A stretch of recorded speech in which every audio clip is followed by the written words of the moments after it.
Hey, this is Jasmine. Have you ever wanted to know what is the latest and greatest of businesses, entrepreneurs, musicians, and artists around the world? Have you ever wondered, why did they make that choice, where they're going, and how can I support them? Well, you come to the right place. If you haven't heard already, I have some amazing guests all the way from Africa and as close as Texas, where I live. Check out Noise Palooza podcast on Spreaker, Spotify, Apple, iHeart, and 30 plus other platforms. Today's guest is Daniel Jackson. He is a spirit medium. He wants to tell people the truth of why we are here and what is our purpose. Topics of discussion: types of spirits, what angels are and look like. Lucifer is not the devil, and there is no such place as hell. He is the creator of Beyond the Veil. Please give a warm welcome to ever-blessed Daniel Jackson.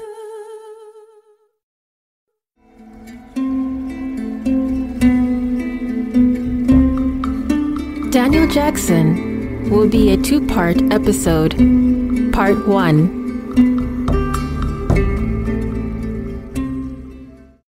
But yeah, well, welcome. Welcome. I'm here. Da, da, da. I'm in the picture. Da, da, da. You have a different perspective in regards to, we haven't really lost our loved ones. They are here. Right. But yes, they're still here. We just don't always see them, but they do bring signs to us sometimes, and to let us know that they're here. Sure. Mm-hmm. Or, I mean, I see them all day long. I see people, but I don't just see people. I see dogs and cats and horses and cows and pigs and, wow. and fish. I see fish all the time. Yeah, I see all kinds of spirit. A lot of them I see aren't from this planet. And you can tell some of them, they look humanoid, but they don't look human. So wow.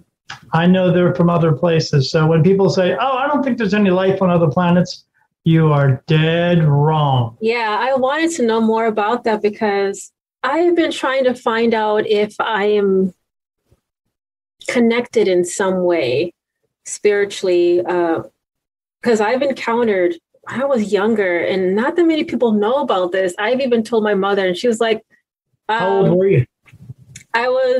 I believe I was 6 years old. Okay, and I'll tell you the reason why. Mm-hmm.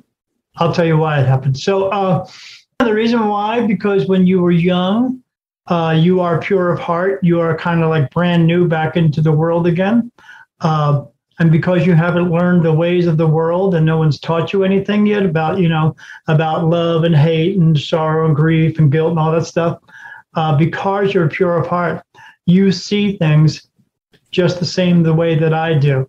Mm-hmm. But what happens is when we get a little bit older and the world starts teaching us all this other stuff, it fades away. Mm-hmm.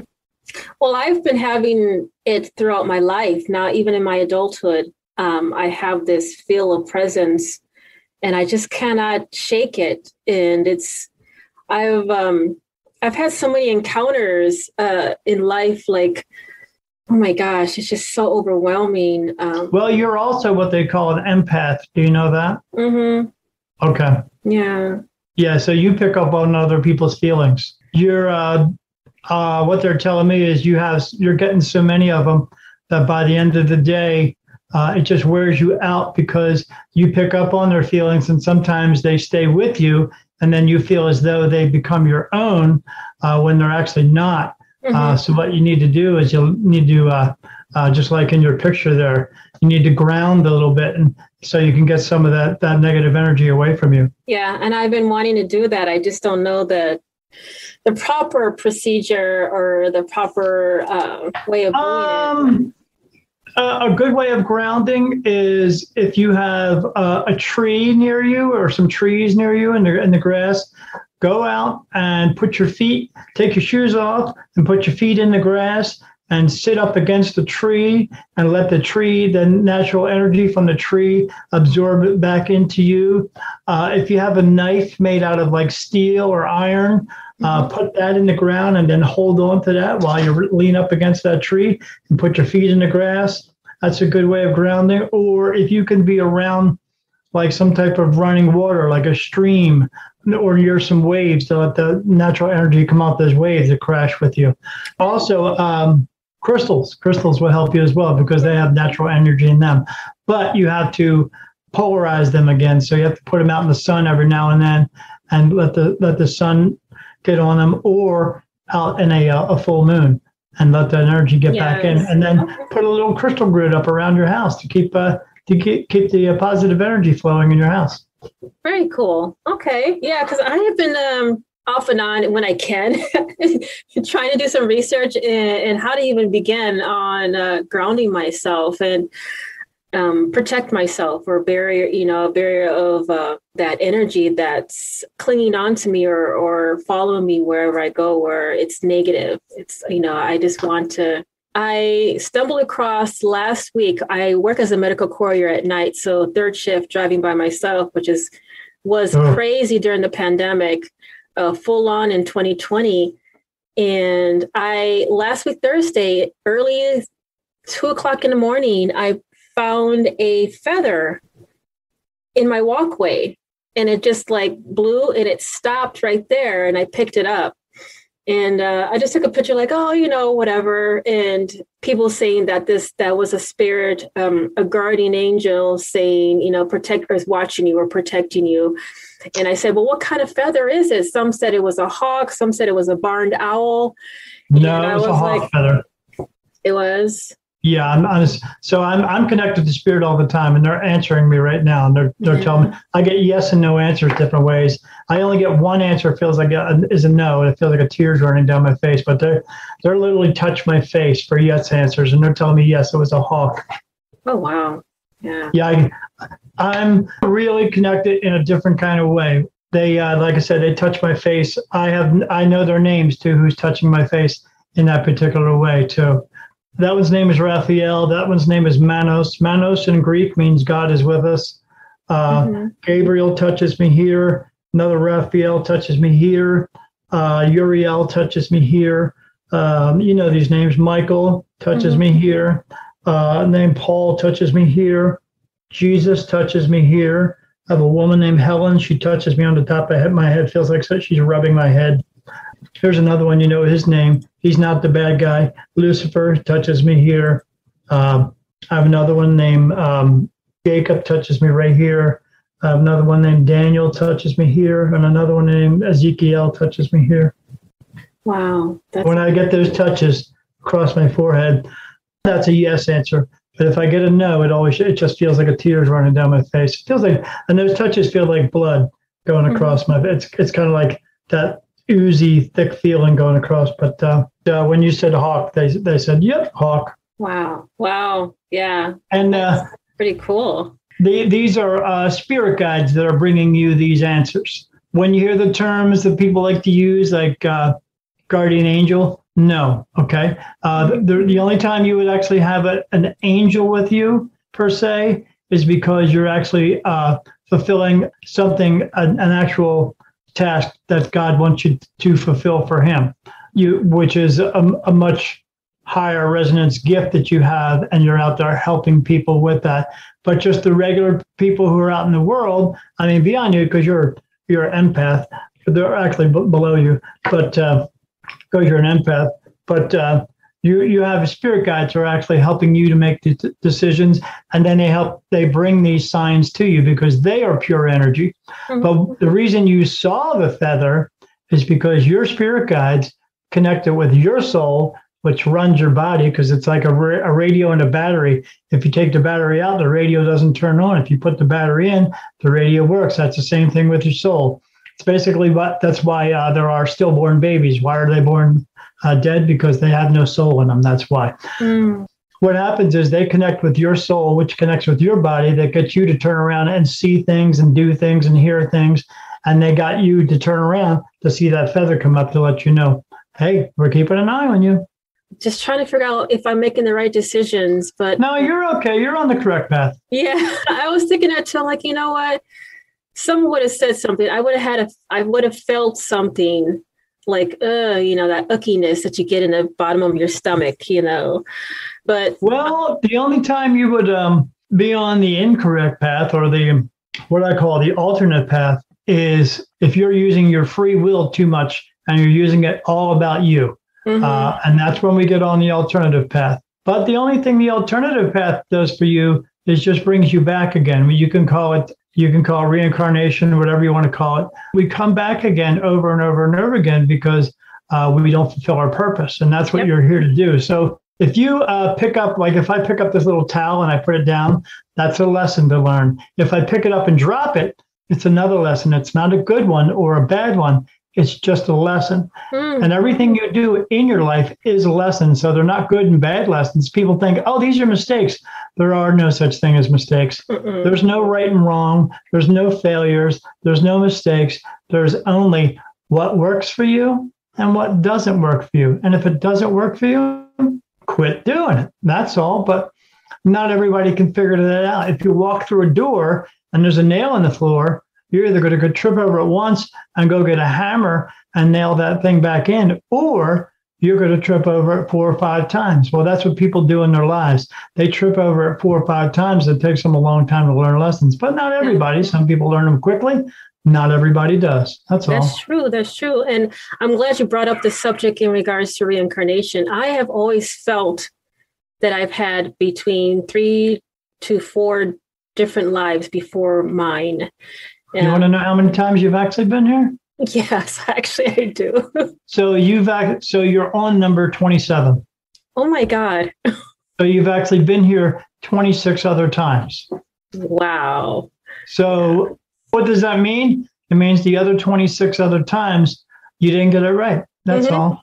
You didn't fulfill your purpose, which is your purpose is the same as mine. It's the same as everybody on this world.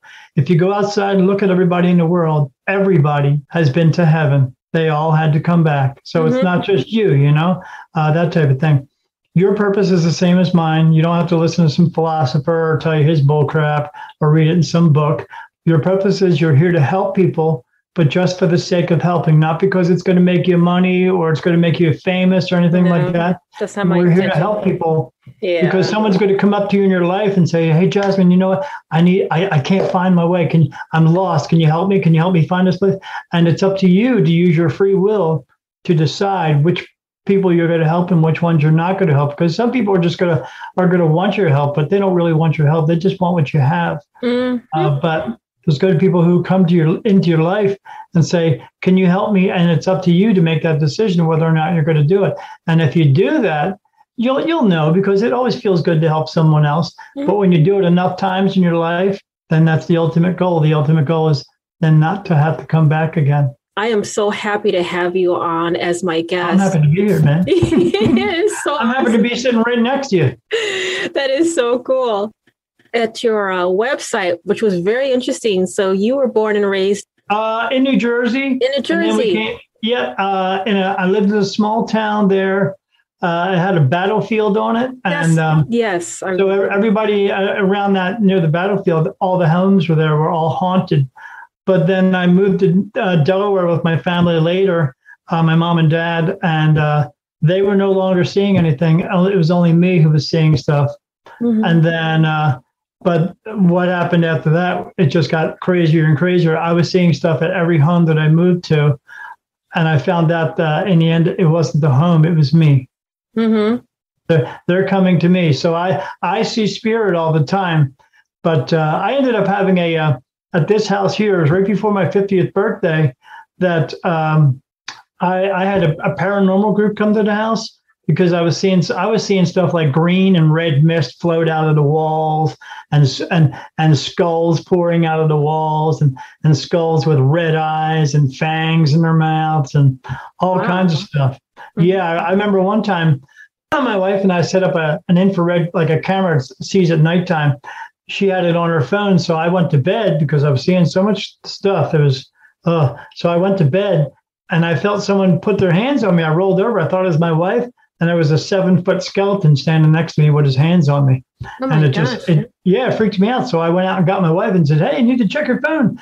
And she checks it and there was nothing there. And so we go back in the room to check the camera. When we checked the camera, whatever it was, it turned the camera off. Wow. So so we had the paranormal group come to the house, and the only thing bad about that was when the van showed up, it had their name on it. I looked outside and I just thought to myself, I don't want to be this kind of famous.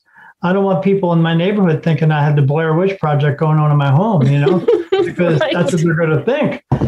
So they came and did all kinds of tests. They put these little boxes up that had little wires and little lights on them, and they put them all over the room. And then I said, what's that doing? He said, well, a static electricity. That's what these spirits put off. And he rubbed his hand on the couch, and then he rubbed his hands went over the things, and they went blue and lit up. And I was like, oh, that's pretty neat. So they said, where do you have a lot of these things happening? I said, well, in the bedroom. Let's go in there. I went through. As soon as I walked through, every one of those things went blue and lit up around the house. Wow. And I was like, what's going on here? Right. And the people in the team, these 4 people, they were looking at me, and I was like, did I do that? And they said, no. I said, well, how is that happening with all those? And they said, we don't know. We only usually see 1 or 2 light up, but not all of them. And I was like, okay. So we go in the bedroom, we're talking a little bit, and they're taking pictures as they're walking around, these digital photos. And they take a picture of each person in the group and then me standing next to each person. So we walk out of the bedroom. As soon as we walk out, light right back up again. Wow. And I was like, this is crazy. And then the girl who's taking pictures, she's showing one of the guys the pictures. And I'm like, hey, what do you got on there? She's like, well, I'm not supposed to tell you until the big reveal, but I got to show you this because this is crazy. So she showed me a picture of one of the guys and then showed me a picture of me standing next to that person. And there's like 15 or 20 of these light orbs that are completely surrounding me.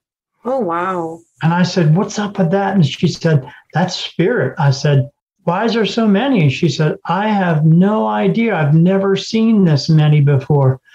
And I was like, okay. And then they took videotape, and then they had used this machine called an ovulus, this big round thing. And they stuck it on the inside my bedroom. They said, okay, we want you to go in there and pretend like you're sleeping. I said, okay. So I did that. And then they walk in and they turn it on. And then all of a sudden they said, when energy comes in, it spits out words.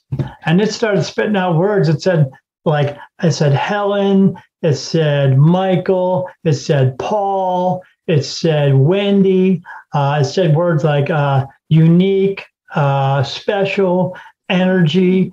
And I was like, one time it said the word road. It said road. And when it did that, a car went right past the house. And I was like, wow, what the heck? And then they started asking it questions. And they said, one question was, are you here to hurt Daniel? And then the thing started speaking. It said, no, we are not here to hurt Daniel. We love Daniel. Daniel is special. Daniel is energy. And I was like, what is going on? So we get done that thing, and that lasts for like 10 minutes. And they come out of the room and they said, intelligent conversation. That was happening that wasn't residual energy. That was happening right now. We were asking it questions, and it was telling all kinds of stuff. And I said, yeah, that was pretty cool. And they said, yeah, but we're a little dumbfounded. I said, why? And they said, because we can only get that thing to say words. It never speaks sentences. Wow. Never. Wow. And I was like, all right, well, what does that mean? They said, we don't know. They were going to do a big reveal with me. They were going to come back like a week later after they compiled everything. And then I didn't hear anything for like 2 weeks. And that's so I called them up to find out what was going on. And the leader of the group said, I can't bring anybody back together to get them to come back to your house. I said, why not? They said, because they're too scared. Oh, wow. They're too scared to come in your house. I said, what do you mean? He said, we never get that kind of information. Maybe one or two things here and there, but it takes us like 10 or 15 houses to get all that kind of information, not just one. And I was like, all right, well then, he said, I don't know what to tell you, Mr. Jackson, and we can't figure out why you have all this going on in your house. And I said, well, aren't you guys the professionals? I mean, you're supposed to be helping people. Right. Can't you help me with this? And they were like, no, we don't know what to do. We just don't want to come back to your house. I was like, I said, that doesn't make sense. You guys go out and do this for a living, yet you don't want to come back to my house because you're scared. I said, but you're in the wrong business if that's the case. Yeah, that's what I said. I said, maybe you ought to quit doing this, because you're not helping anybody. And they didn't like that answer. I did say to them, I said, I don't need to know if I have spirit in my house. I just need to know why I have them in my house. Mm-hmm. But he couldn't answer me. So I ended up going to like 5 mediums, and I talked to them all. None of them knew each other, but every one of them told me the same story about me. They all said, I'm this super bright white light. And spirit, they said, you have a gift to see them. And I said, yeah, okay, I get that part. And I've seen them all my life.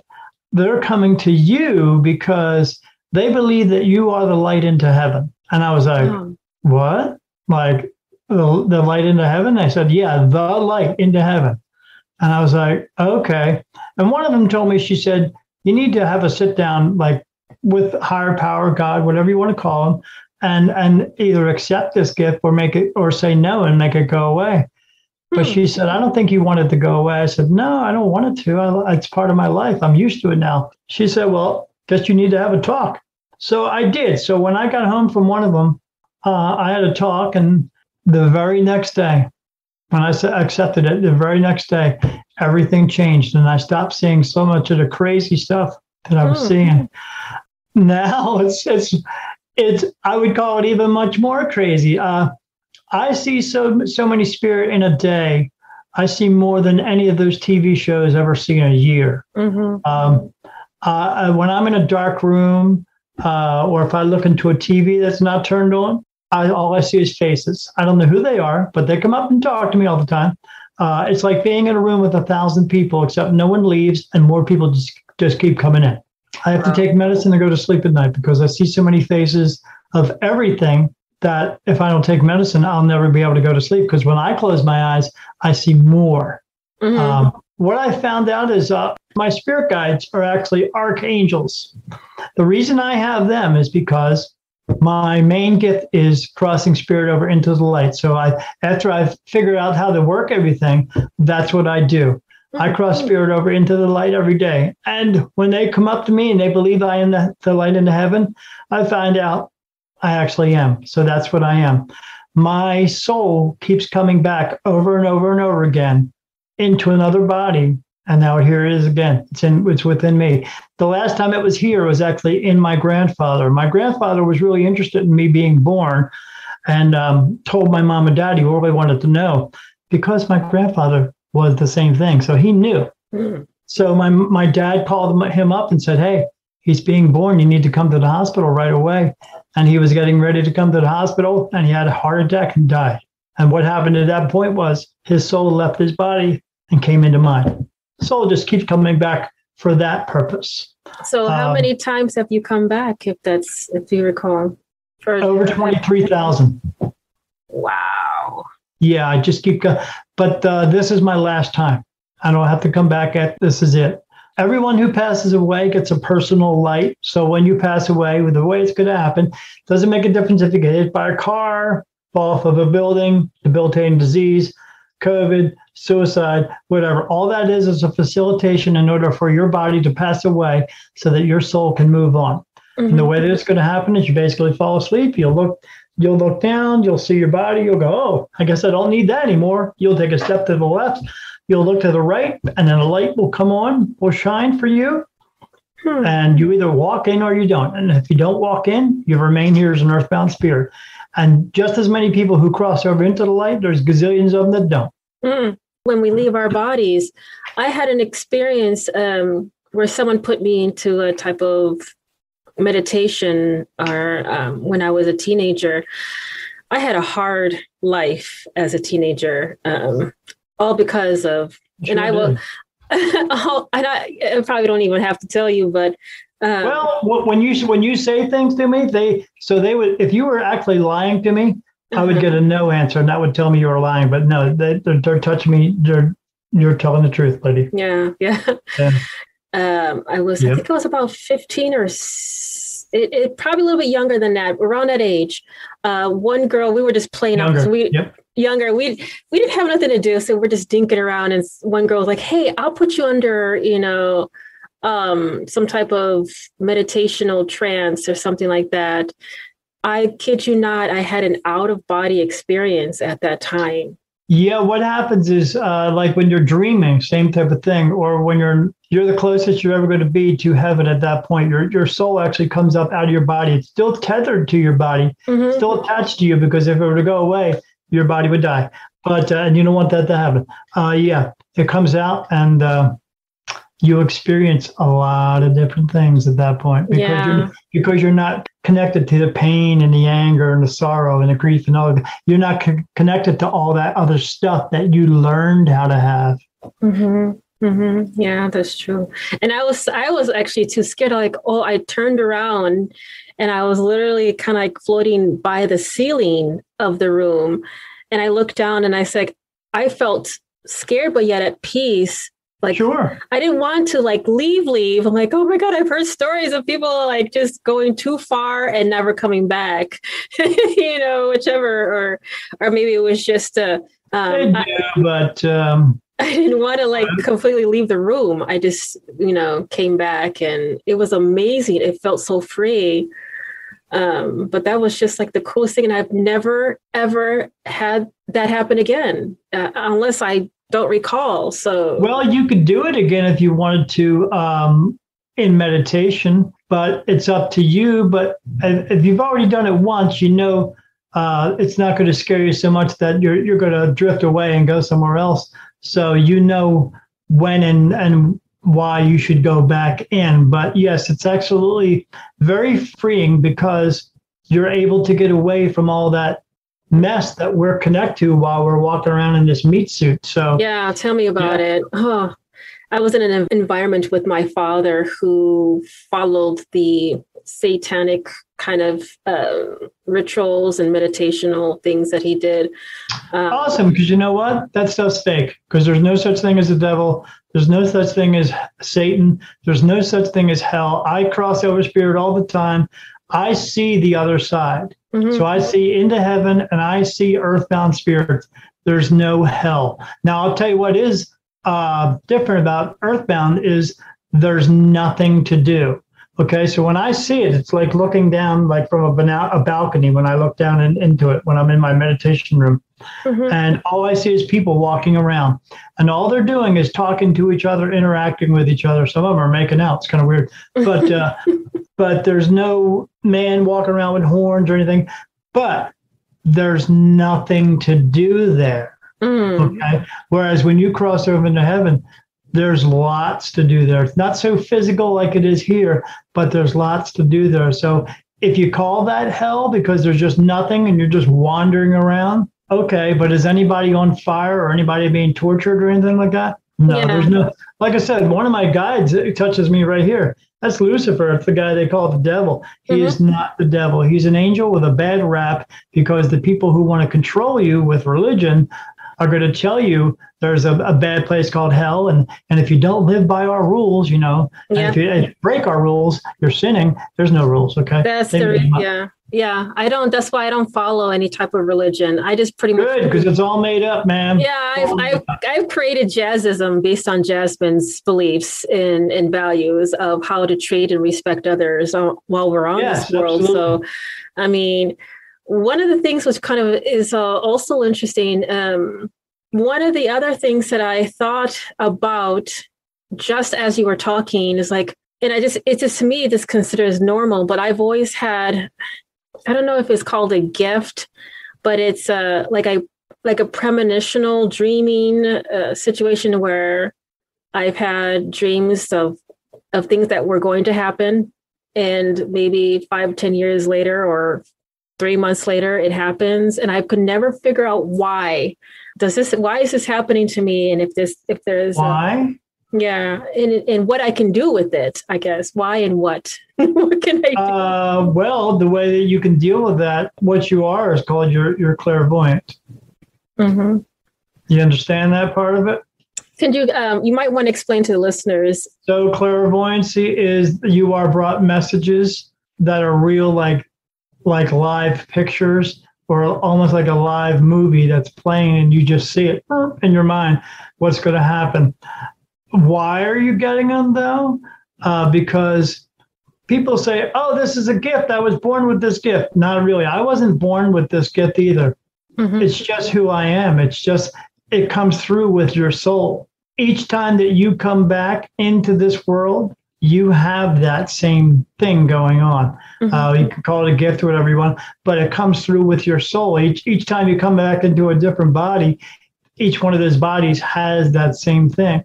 It's just brought to you, with you when you come back, so you can possibly help other people that are around you with the messages that you are brought.